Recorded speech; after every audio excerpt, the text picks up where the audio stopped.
Sup fans, welcome back to my channel. Welcome to, well, hopefully I got it right. We're gonna be celebrating today the 25th anniversary of, well, my favorite animated film of all time, The Iron Giant, coming up right now, and I hope you guys enjoy the show. Alright guys, quiet on set. Scene 1, take 1. Action! Boom! Now, if you guys like this video, make sure you guys leave a like, comment, and subscribe, and make sure you share with your friends and also hit that bell for notifications because, well, it helps the channel a lot. And if you're new here, welcome, sit down, relax, and enjoy the show. So the Iron Giant, basically this giant alien robot, we all know, he's given away in the first few seconds of the film, crash lands on the Earth into a small town, and Hogarth, well, he discovers the robot, he saves its life, and then the robot, well, he calls him Giant, tries to, well, repay the offer and all that stuff, and well, basically saying that he's trying to let Hogarth know that, well, hey, you saved my life, man, thanks. So then they become friends, but we have this special CIA agent coming in, just creeping up on Hogarth and everything like that, and well, chaos kind of ensues on us stuff. And also later on, the Giant just basically discovers on, you know, what his purpose is in life, you know. Yeah, so that is my plot synopsis of the film. Now let's get on to the review. And also this will be a spoiler heavier discussion because I mean, oh my god, this movie is 25 years old. I'm old, goddamn. But yeah, this film just recently celebrated its 25th anniversary, and Jesus shit, man, I lost track of that. And man, I gotta say, man, I always wanted to cover this film for a long time. You know what? Now's the good time to cover it. All I gotta say is in my review, I'm just gonna say this. This movie is a masterpiece. Like, thanks to the film Quest for Camelot, man. If it weren't for Quest for Camelot, this film would have at least done great. It would have done great at the box office, other than that crappy trailer, man. Are you freaking kidding me? It's so terrible. But yeah, no, Brad Bird, man, he directed this film, and Jesus Christ, man, he crafted something great, man. First, before I get onto I like the message and all that stuff, but here's the thing. I love the animation, man. There's the Giant is 3D, but he's like done in this nice flat 2D animation, but he's so three-dimensional. He blends in so well with the 2D, amazing looking 2D animation, man. They don't make it like that much no more, man. And aside from anime, but man, the character animation is great. Also, like when you look the designs.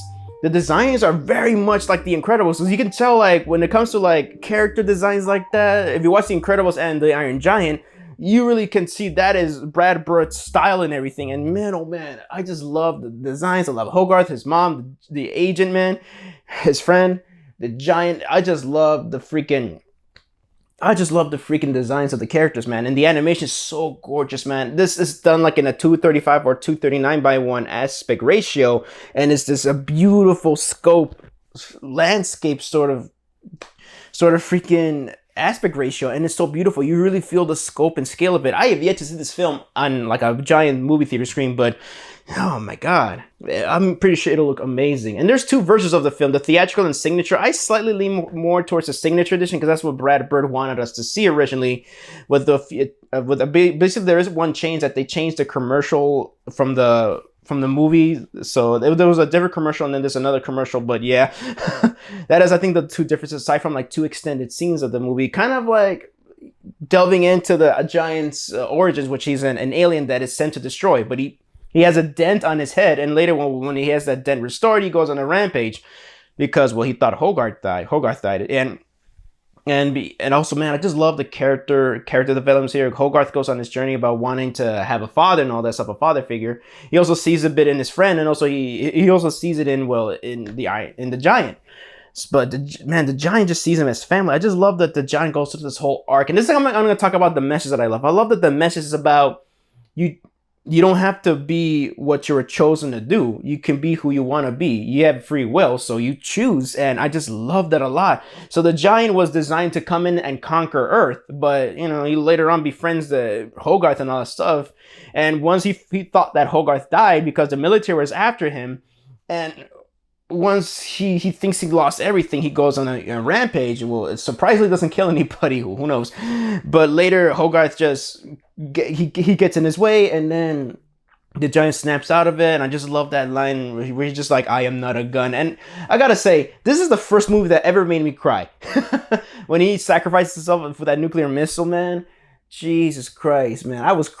I've never cried in a movie before. I never cried on Bambi, never cried. I mean, I kind of tear out a bit on Lion King, but then again, it was more of a messed up thing rather than like sad. And now that I'm a grown person, I understand the Lion King more. It's different, but the Iron Giant was the one that made me cry because I love the giant, man. He's fucking adorable, man. I love him. Him and Hogarth, their friendship is like this, and I just love that. And when he sacrifices himself, well, I said spoilers.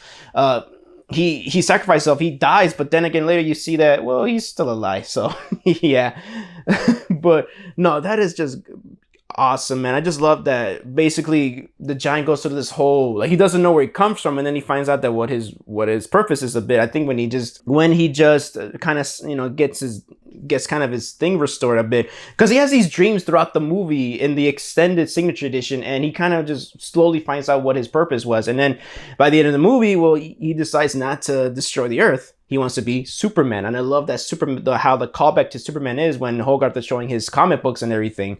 And the CIA agent, man, yeah, that dude's fucking funny. Even though that he's a douchebag, but I kind of feel bad for him a bit because everybody, the military, the other agents and his upper management, they don't take us that serious. So he's just trying to prove himself that he's worthy of something. And well, look at that. You kind of become an asshole and kind of betrayed your country at the end. But yeah, but he's funny as hell. He makes me laugh hard, especially that laxative scene. Holy shit. And the soundtrack, the score and the soundtrack. Oh my God. It's just amazing. And throughout this whole film, I believe this movie takes place in the 50s or 60s.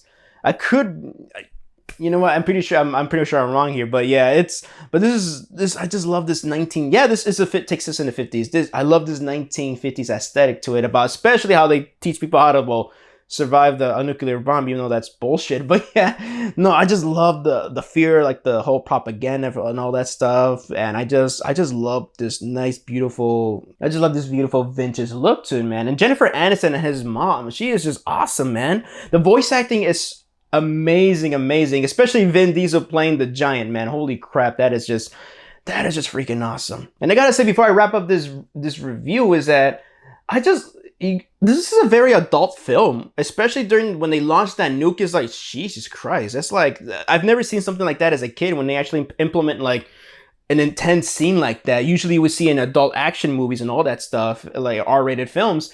But here's holy crap, they launched a nuke and all that stuff. And that shit is pretty crazy and intense, but Jesus, man. But again, that's a lot of Brad Bird's films, animation or not.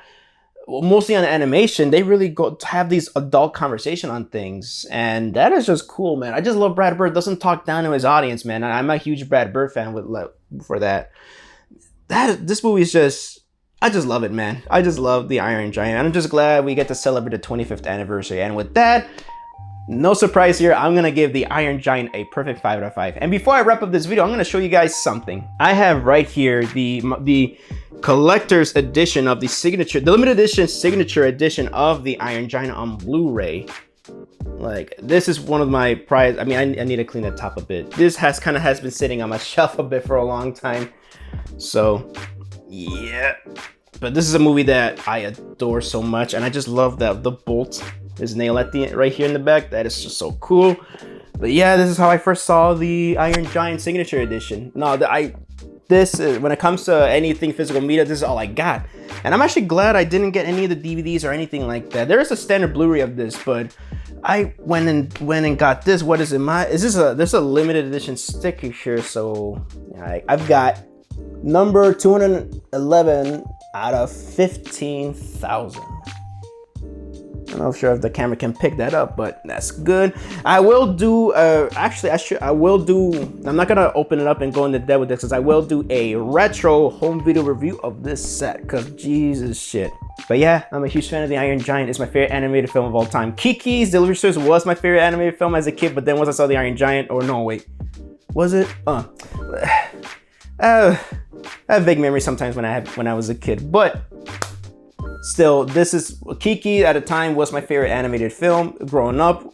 But Especially the more I rewatch Iron Giant, the more this is just my favorite animated film. This is just everything that I want. So yeah, that is my 25th anniversary retro review of the Iron Giant. Hope you guys enjoyed the video, and thank you guys so much for watching my video. So let me know down in the comment section down below what you guys think of the Iron Giant, and what are your memories of this film, and how would you celebrate the 25th anniversary? I would love to know. Please let me know down in the comment section down below. I would love to hear your opinions on it. This is Javi from JAVIWOOD Productions signing off, and I hope you guys enjoyed the show.